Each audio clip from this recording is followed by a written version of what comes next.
અને બે આપણે જુલાઈ મહિનાના રાઉન્ડ છે એ ક્યાંક ને ક્યાંક અતિ ભારે અને અમુક વિસ્તારોમાં અતિવૃષ્ટિ થાય તેવી પણ જુલાઈ મહિનામાં શક્યતા છે. અને બે છૂટા સમયે રાઉન્ડ. જય જવાન, જય કિસાન, જય મુરલીધર. હવે મિત્રો આપણે આગતરા ઈંધણ તરીકે તો આપણા ખેડૂત ચેનલની અંદર આપણે વિડીયો મૂકેલો જ છે કે જુલાઈ મહિનાની અંદર બે અતિવૃષ્ટિ, એમાં એક અતિવૃષ્ટિ થઈ ગઈ છે જુલાઈની અંદર અને બીજી અતિવૃષ્ટિ હવે ક્યાંક આપણે જોવા મળશે. એટલે આપણે જે અતિવૃષ્ટિ અને અતિ ભારેના રાઉન્ડ કહેતા હોય એ આપણા 6 મહિના અગાઉ અને 4 મહિના અગાઉની માહિતી હોય આપણે દેશી અનુમાન મુજબ. એટલે મિત્રો આજે એ વિડીયો છે એની ઉપર જે આપણે એક શોર્ટ વિડીયો હશે તે આપણા ચેનલની અંદર 12મા મહિનામાં આ વિશે માહિતી આપેલી હતી. હવે આપણે વાત કરીએ મિત્રો તો જે દક્ષિણ ગુજરાતમાં તો વર્ષના વર્ષ વરસાદ થતો જ હોય અને એ રીતે દક્ષિણ ગુજરાતમાં ક્યાંક ને ક્યાંક ભારે અતિ ભારે વરસાદ જોવા મળે. પણ આપણે આજે આ વિડીયોની અંદર વાત કરવાની છે મધ્ય ગુજરાત, ઉત્તર ગુજરાત, કચ્છ અને સૌરાષ્ટ્ર. તો મધ્ય ગુજરાત અને ઉત્તર ગુજરાતની અંદર પણ કાલે 22 તારીખે ક્યાંક વરસાદ જોવા મળ્યો હતો.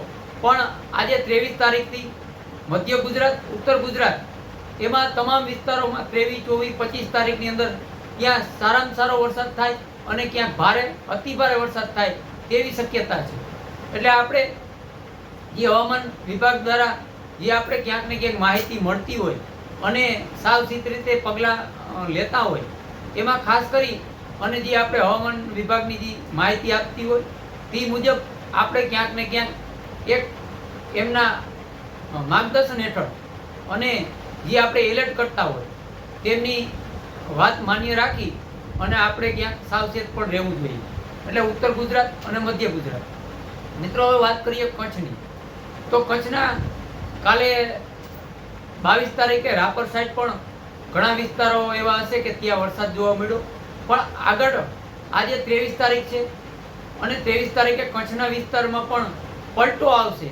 ક્યાંક રેડા ઝાપટા, ક્યાંક મીડિયમ છાટાછૂટી થાય તેવી શક્યતા છે. પણ આજે 23 તારીખથી પલટો આવશે અમુક વિસ્તારોમાં.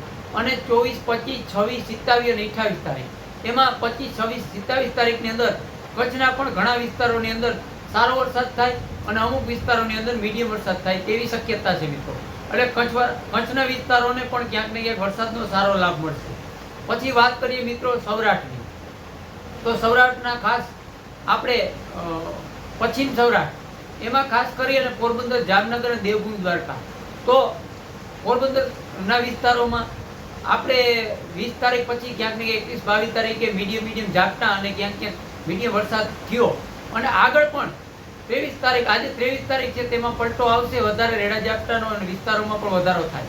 પણ 24, 25, 26 તારીખ આમાં પોરબંદર, દ્વારકા અને જામનગર તેના ઘણા વિસ્તારોમાં મીડિયમથી સારો વાવણી લાયક વરસાદ થાય તેવી શક્યતા છે મિત્રો. અને 25, 26 તારીખ હશે તેમાં ઘણા વિસ્તારોમાં વાવણી લાયક વરસાદ પણ થાય.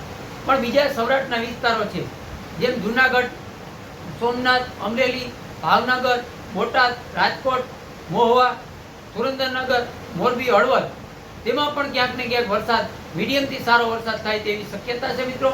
એટલે આ આપણે જે અત્યારે માહિતી આપી એ 26 તારીખ સુધીની છે. પણ 26 તારીખ પછી પણ હજી વરસાદ ચાલુ જ રહેવાનો છે. લાસ્ટમાં આપણે કીધું, પહેલેથી આપણે કીધું મિત્રો કે 25 થી 31 અથવા 26 થી 1 ઓગસ્ટ આ આપણે દેશી અનુમાન મુજબ કાર્યક્રમ છે અને કચ્છખાત્રા આધારિત આપણે માહિતી આપતા હોઈએ. એટલે અત્યારે આપણે જે આ માહિતી આપી એમાં ક્યાંક ને ક્યાંક આપણે ઘણા વિસ્તારો જે વરસાદથી વંચિત છે એમને હવે સારા વરસાદનો લાભ મળે તેવી પૂરેપૂરી શક્યતા છે મિત્રો. એટલે ખાસ આ માહિતીને સમજવી અને આવનારા દિવસોની અંદર પણ સારા વરસાદનો લાભ મળશે. પણ ખાસ મિત્રો કચ્છના વિસ્તાર અને પશ્ચિમ સૌરાષ્ટ્રના દેવભૂમિ, દ્વારકા, જામનગર અને પોરબંદર તેમાં 25, 26 અને 24 તારીખથી વધારો થશે ને પલટો પણ આવશે.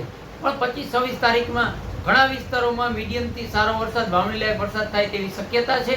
અને કચ્છના વિસ્તારોમાં પણ સારો અને મીડિયમ વાવણી લાયક વરસાદ થાય તેવી શક્યતા છે. પણ મિત્રો આ જે વરસાદ અત્યારે ચાલુ છે એમાં વરસાદ એમને દિવસે દિવસે વિસ્તારો વધતા જશે. અને છેલ્લે આપણે કહીને કે આપણે 25 થી 31 અથવા 26 થી 1 ઓગસ્ટ કીધી તો આમાં જે વિસ્તાર 26 તારીખ સુધીમાં વરસાદથી વંચિત રહેશે તેમને 30, 31 અને 1 ઓગસ્ટમાં પણ સારો વરસાદ થશે. એટલે ઓલ ગુજરાત, સૌરાષ્ટ્ર અને કચ્છના અને પશ્ચિમ સૌરાષ્ટ્રના કોઈ વિસ્તાર બાકી નહીં રહે. અને આગળ પણ ઓગસ્ટ મહિનામાં પણ સારા વરસાદ છે. તેની આપણે જે માહિતી આપણા મુજબ તમને આપેલી છે કે 25 થી 30, 31 અથવા 26 થી 1 ઓગસ્ટ એ મુજબ જ આપણો કાર્યક્રમ આગળ પણ આપેલો છે. આજે પણ આપણે એ માહિતી સાથે જ છે. એટલે આવનારા દિવસોની અંદર પણ જો પણ હવામાનમાં કંઈ પણ ફેરફાર થશે અને વરસાદમાં ક્યાંય પણ ઘટ રહેશે તો પણ તેને આપણે 30, 31 અથવા 1 ઓગસ્ટ સુધીમાં સારો વરસાદ થઈ જશે. પણ આપણો 26 તારીખે વિડીયો આવશે, તેમાં સંપૂર્ણ માહિતી આપશું કે વાવણી લાયક વરસાદ તો થઈ ગયો જે વિસ્તારોમાં, અને બાકી છે તેની પણ વિસ્તારોની આપણે માહિતી આપશું. અને આખા ચોમાસા 2026 ની અંદર પાછળ કેવો વરસાદ થશે અને ક્યારે દક્ષિણ ગુજરાત, મધ્ય ગુજરાત અને ઉત્તર ગુજરાતમાં જે અત્યારે હાલમાં વરસાદ થયો અને થવાનો છે એવો વરસાદ પશ્ચિમ સૌરાષ્ટ્ર અને કચ્છના અન્ય વિસ્તારોમાં ક્યારે થશે તેની પણ આપણે માહિતી આપશું અને ક્યાંક ને ક્યાંક સમજાવવાનો પ્રયત્ન કરશું. આવનારા દિવસોની અંદર મારા ખેડૂત ચેનલ સાથે જોડાતા રહેજો. તમને સારી માહિતી ક્યાંક ને ક્યાંક હું આપવાનો પ્રયાસ કરી હવે વિડીયો પૂરો કરી. જય જવાન, જય કિસાન, જય મુરલીધર.